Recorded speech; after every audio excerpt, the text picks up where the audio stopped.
Kilo মুরগির মাংস ধুয়ে জল ঝরাতে দিয়েছি। 50 গ্রাম রসুন, 2 টুকরো আদা, আর 200 গ্রাম পেঁয়াজ, 1 টমেটো নিয়েছি, আর 5 গ্রাম মতো শুকনো লঙ্কা, জিরে মরিচ 10 গ্রাম।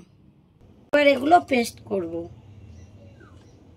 মাংসগুলো এর মধ্যে দিয়ে দিচ্ছি, নুন দিয়েছি, এবার হলুদ দেব,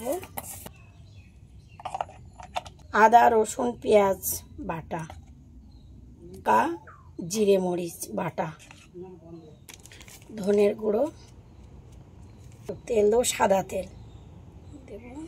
এবার মাখিয়ে রেখে দেব।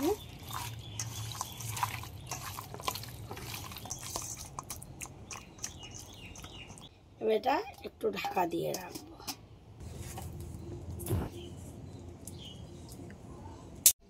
তেল দিচ্ছি, তেল গরম হয়ে গেছে। এবার আলুগুলো ভাজা করে নেব।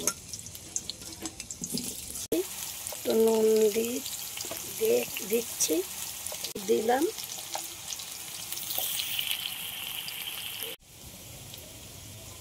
আলুগুলো ভাজা হয়ে গিয়েছে, এবার তুলে নিচ্ছি। মাংসের জন্য পেঁয়াজ কুচি,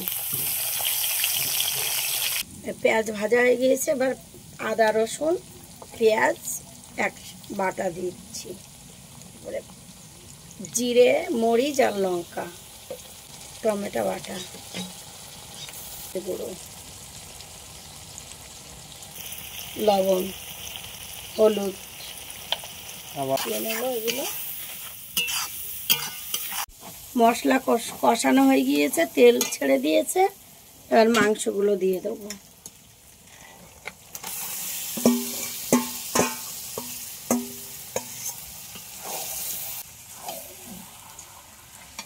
সলিড নেই এতে।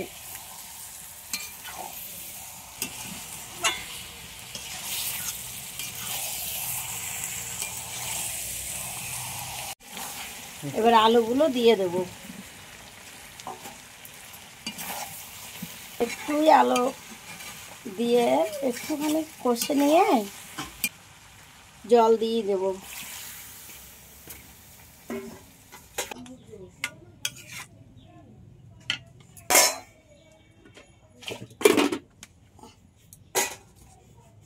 হয়ে গিয়েছে, এবার একটা দুটো আলু ঘেটে দেবো, হয়ে যাবে।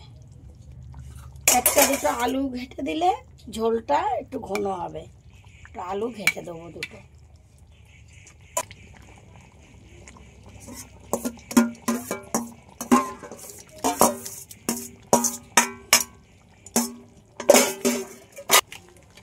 গরম মশলা দিয়ে নামিয়ে দেবো।